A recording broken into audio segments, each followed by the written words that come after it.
Star Wars collectors, and welcome to another Bossk's Bounty video, and welcome to episode 84 of Ask Boss Bounty. This is of course the weekly series where you guys ask me questions in the comment section below, and every week I do my very best to answer them. So if you do have a question for next week's episode, be sure to leave it in the comment section below and hopefully you'll be featured next week. While you're down there, if you do want to leave a like on the video, that really does help the video and the channel. And I just wanted to bring to your attention a live stream that I did last night.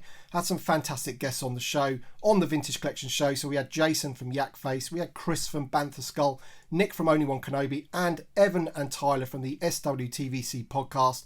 We had a great chat, it's a really good laugh, and I advise you to watch it. It's really, really good. If you didn't happen to catch it live, it is on the channel in the playlist of live streams. It is unlisted, so you can't find it on the normal channel homepage anymore. We have to do that for YouTube reasons, which I won't go into, but if you want to find it, I'll leave a link to it in the description below so you can catch up on that live stream. As I said, it was a really, really good laugh. We had a great conversation about all of the recent reveals for the Vintage Collection, and of course all previous live streams are in that playlist as well. Later on in the video I will be opening some PO Box fan mail, which is awesome. Can't wait to open that up and see what's inside, so be sure to check that out. But with all that being said, let's get straight on to the first question. Crispy Greedo asks, if you could guess anything, what do you think the next vehicle to be revealed will be, excluding re-releases? Well, I'm going to cheat a little bit because it'd kind of be a re-release, but I really do think it's going to be the speeder bike, especially with the pipeline announcement of the Navarro Cantina playset. If you look in front of you here, excluding Bossk, we have pretty much all of the characters that you would need for the Navarro Cantina playset in terms of how it was in the shootouts. You've got the Incinerator Trooper, you've got Stormtroopers, Death Troopers, Moff Gideon. Of course, we've got Cara Dune. We have the hero himself, the Mandalorian, the Child. Now, of course, what's missing from that is IG-11, who we know is coming. Greef Karga, who I do believe could possibly be the pack-in figure for that Navarro playset. And of course, if you look outside of the Cantina, the only thing that's really missing out of all of that is the speeder bike. So I kind of think it's got to be the speeder bike. So many characters have been released recently that have been on the speeder bike, like the Endor Leia figure that we got in the 50th anniversary Walmart exclusives. IG-11, I think it's a pretty educated guess that we could hopefully see a speeder bike in the line in the near future. NDR asks, question for next week, have you experienced any yellowing on Vintage Collection bubbles? I recently passed up on a very reasonably priced VC52 Rebel Fleet Trooper MOC because it had clearly yellowed. So I personally haven't got any bubbles that are yellow. I mean, I've got this Legacy Collection figure where you can clearly see is going a little bit yellow, but I think anything that's exposed to sunlight will go yellow. I mean, it's happened with a lot of the old Kenner figures, and in fact some of those have gone yellow without even being exposed to any light at all. Straight out the shipper boxes, they are yellow, especially the Return of the Jedi bubbles. But in my experience, the Vintage Collection doesn't seem to have too many of those, but I would imagine if you did expose them to sunlight, then not only would the card fade, but yeah, you'd probably get a yellow bubble as well. GA says, hi BB, question for next week. Why do you think Hasbro has resisted the seemingly cheap and easy repackaging of some superb figures from the Legacy Collection? I'm thinking of the likes of the Ugnaught, Malakili, Herchuk Kalfas, Lee Sub-Serlin, and in particular the awesome Jiran. These are every bit up to today's standards. Thanks again, man. I totally agree. I did a whole video about, I think it's my top 10 Legacy Collection figures that I feel are good enough for the Vintage Collection, and a lot of those were included in there, certainly Jiran and Malakili. Malakili's a funny one, isn't it? Because they're going to have to get to that character at some point. But I did hear something on the grapevine, I don't know if it was a rumour as such, but I kind of heard that the sculpts and the tooling has been lost for those Legacy Collection figures, and how true that is I do not know, but if it would explain why we haven't really seen any of those at the moment. But it would be interesting to see what happens with Malakili, because essentially that figure's good enough to be repacked into the Vintage Collection, and they wouldn't want to be retooling that figure if they've already got the mould sitting around somewhere. Melchiah, sorry if I've mispronounced that, but he says, hi boss, do you know if figures from playsets sent to be graded would receive an uncirculated grade if you have never opened that playset box, e.g. hand carbonite and reuse from the Jabba's Palace playset, or would they have to receive the playset in the original outer shipper box? So I kind of knew the answer to this, but I did consult my friend John from the Action Figure Grader, and he confirmed to me that if you do send in a sealed playset, then they will grade the figures as uncirculated U grades. Essentially, you could send in a completely sealed playset and have that graded as it is, you know, rather than them opening it and just grading the figures. So yeah, if you were to send in the playset, they would open it and then they would give you a U grade on those figures. Jackson Smith says, awesome, question for next week. What are the Facebook groups you are part of? I am binge watching this channel now. Thank you very much, Jackson. Keep watching those videos. So the Facebook groups that I'm a member of and actively sort of buy figures from are the UK Vintage Collection group. There's also one called Jabba's Court, which is vintage Star Wars, and Jabba's Dungeon, which is modern Star Wars. I'm also belong to the Star Wars Old Republic marketplace, which has been a very good one recently. The guys there always have a decent collection of like legacy collection figures or vintage collection figures, which I can pick up. So I've picked up quite a few from there recently. Of course, there's also the Echo Base groups, which are pretty famous. They're UK based, but they do have a lot of US members that deal. And there's also a group called Deal or No Deal, which essentially people put items up and you have to sort of bid your amount and, you know, they accept it or not. And that's how the deal goes down, rather than them setting a price and you claiming it. Christopher Barton says, question for next week. Do you think Hasbro will start adding creatures to the vintage collection line? Love the show. Keep up the great work. So yeah, I mean, obviously the big one for us is a blurg. I think everybody wants or would love a blurg in the vintage collection. And it's something that I brought up at the most recent Hasbro Q&A. That was one of my questions around the creatures and would we see creatures again? And it sort of dawned on me that basically, you know, tooling costs for a creature would be quite a lot, more than a figure probably. And, you know, I think creatures are going to be few and far between, but I think the main ones like the Dewback and the Blurg, from the Mandalorian especially, because it's been such a hit show, I don't think those would be something that would lose Hasbro money and they'd be pretty popular. So let's keep our fingers crossed for certainly a Blurg. That would be awesome. Toys are the way says, hey boss, question for next week. Do you think Hasbro will make an effort to release a season 1 Greef Karga with the arrival of the Razor Crest happening shortly? We did get the figure recently in season 2 outfit and many collectors have been asking for the season 1 outfit. Totally agree. We've got the season 2 one. I think it's a great figure. And as I said earlier on another question, I've got this sneaky feeling that the season 1 Greef Karga could be the pack-in figure for that recently announced Navarro playset. Really makes sense to me. It'd be a good way of getting that figure out. It's not an army builder. Hopefully you only need to buy the one playset for that one figure. You know, it's not going to be a modular thing that you need to build up. So there's no reason for them to put army builders in a set like that. It'll be a one-off set with a one-off figure. Hopefully a decent price point. And it'd be a good way of getting Greef 1 Karga. I really think that could be what they do. Could be completely wrong, but that's just my thoughts. Walter Abraham says, question for next week. Do you think old Han from The Force Awakens is going to get a vintage collection version at some point in the future? I do think that. Unfortunately, I think it will probably be this one that they released in the Walmart exclusive Black Series red and black boxes. They'd have to do something with the head and the face on that one. It doesn't look too great. He doesn't really look that old, to be honest. I think this is probably the one that they would do and repack into the vintage collection rather than giving us the, you know, the one where he's wearing his normal brown jacket for most of the film, which they often do that, don't they? They often give you a figure that's a bit obscure. You know, he's wearing this outfit for a very short period in the film, so I don't know. But that's my fear, that they'd give us this one when really we want, you know, the actual one in his brown jacket. Ryan Burns says, not counting 3-packs or different country card back variants, how many more figures do you need to complete the vintage collection line? I think it's probably around about 5 or 6 now. I've recently acquired a few of the ones that I needed. So it's really just the expensive ones left, like Shea Vizsla and Ahsoka, which, you know, there's every chance that I probably will never get. So, you know, I am a completionist. I did want to complete the whole thing. I'm probably not going to. So that's why I'm kind of turning my eye to variants and things like that. David McFadden says, hi boss, do you think we'll get a vintage collection Hammerhead soon?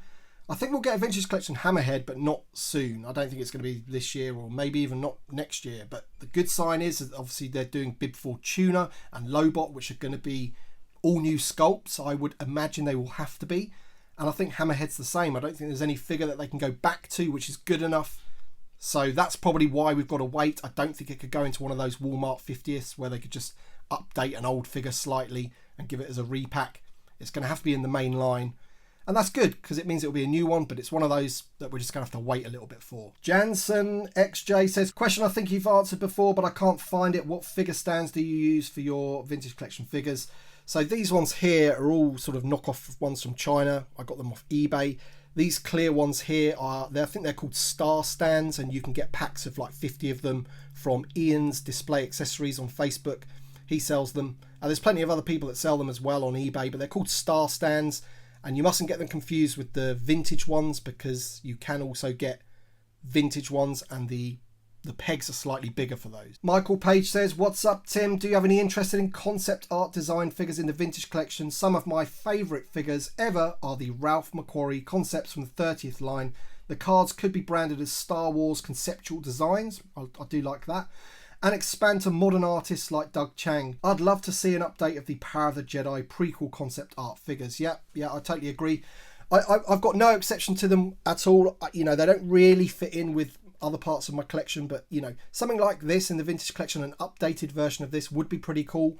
The only thing that I worry about things like that is it's just adding more to the line and making it more difficult for them to concentrate on the things that, you know, that really matter. You know, like the new media, Mandalorian, Book of Boba Fett, Bad Batch, Clone Wars. The list is endless and there's more to come. So I think something like that might get in the way, and that's why it'd probably be towards the bottom of my list on things that I would really want from the line. And we have a question here that directly talks about that, and that's from Jesse Carter, and he says, great as always, question for next week. As much as I love the Clone Wars and the Mandalorian, do you think that impacted or delayed the release of other needed characters and creatures from the movies or the 96? Yeah, I think it does. That's exactly right. I mean, if we didn't have all this new media, what Star Wars figures would they make? They would go back to the previous media, like the original 96, possibly the prequels, the Clone Wars, things like that. But of course, with all the new media coming up, they can't do that. So there's going to be less slots for those in the future. I think next year you'll see a lot of more Mandalorian, a lot of Book of Boba Fett next year, I'm absolutely certain. But then that might limit the amount of other stuff that you get from, say, Rogue One. We probably won't get anything from Rogue One next year because they're concentrating on it this year. Low.6 says, what are your thoughts on the 3.75-inch Gaming Greats line, and what figure or figures do you hope to see in that line? Love the content, keep up the good work. So when it was originally announced, I wasn't overly keen because I did know that they were kind of just repaint figures and stuff like that. But after seeing them, they're fantastic. The card backs are brilliant, they're lovely. The figures are great. And I can't wait to see more of them, really. I do have the Purge Trooper arriving tomorrow, hopefully. So I will be reviewing that on the channel. So make sure to subscribe to the channel and you'll see that review hopefully hitting tomorrow evening of the Purge Trooper from that line. I've already reviewed the other three. But I'm open to more. You know, it'd be great to have, you know, Darth Nihilus, for example. That would be a great figure in that line. You know, they could repaint the Stormtrooper here with the blue markings to make him the Stormtrooper Commander, is it? Or Commando? Can't remember which, but you know the guy I'm on about from Battlefront 2. So there's plenty they could do with the Gaming Greats, and I'm sure after the success that it's had, because I think it's been pretty popular, then I think we will see some more of those. All right then, guys, it's time for the PO Box fan mail, and this was sent to me by James Marland, fan of the channel. He sent me some stuff before. He's ultra generous, so thank you so much, James. Really do appreciate this. Sent to my PO Box, so thank you so much. And let's get straight into this box. I've already sliced it open to save time because it can be difficult opening these boxes sometimes, but I haven't, apart from that, I haven't really looked what's inside. So we do have a note, and the note says, hey Tim, hope you enjoy this VC20 Yoda. I'm also giving you a couple of extra figures, and I'm sending you a Boba Fett error card for the always funny Nick at Only One Kenobi. Very kind of you, James. I'll make sure I pass that on to him. Hope all is good, mate. And if I get any doubles of any on your list, I will send them. Hope Little Bossk had a fantastic birthday. And thanks again for all you do for the Vintage Series community, James Marland. Thank you so much for the very kind words. I will be sure to be keeping this note, as I keep all of my notes, in a little box, just as a memory, really. So thank you so much. So let's have a look at what's inside. He did say he sent some other figures, so let's have a look at this. Excellent. We have a 212th Clone Trooper, which I do have a nice little army of. So this one will be getting opened and going straight into that army. Everybody knows on this channel how much I love this sculpt of the figure. I think the proportions are always great on this figure, and it'll go very nicely in the collection. So thank you so much for that, James. Appreciate that, my friend.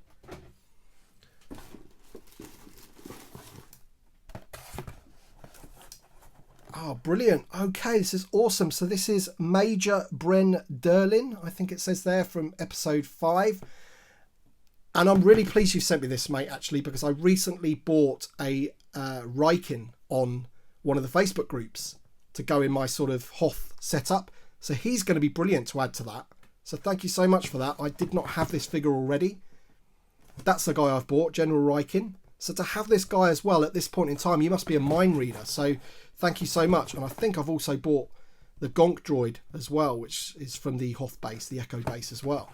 So that's awesome. Thank you so much for that, James. Okay. Yoda VC20, not Canadian. Don't have that one yet. Wow, thank you so much, Jade. This is so generous. Just the generosity of the community, just, it's overwhelming, to be honest. But let's have a look. Here we go. Now, I do not have this in my collection, so thank you so much. It's always one that's just evaded me. I've just never really, when I've sort of getting all the carded figures in the vintage collection, I always went for the OT ones first, and a lot of the prequel trilogy sort of just passed me by, and then they became, you know, quite expensive to get. And this was one of the last remaining ones that I needed. So VC20 Yoda, thank you so much, my friend. Just unbelievable generosity. Thank you so much. That is awesome.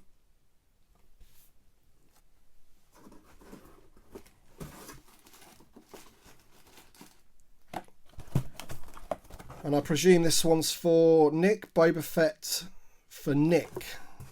Only one Kenobi error card. So hang on a second. I'm just going to double check, and then I'll leave Nick to reveal it on his channel. But yeah, that looks like Boba Fett to me. So there you go then, Nick. How's that for generosity from the community? That is absolutely awesome. Thank you so much on behalf of Nick. And I'll make sure that I post this to him. But Nick, you're going to have to pay me postage.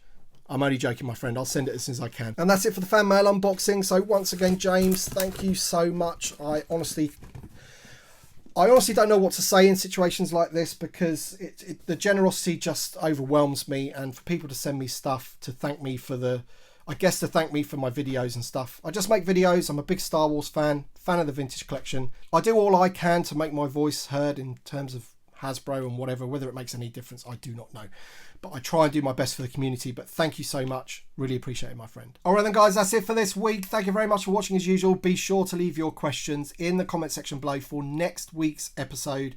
Thank you very much for watching as always, and we'll see you on the next one.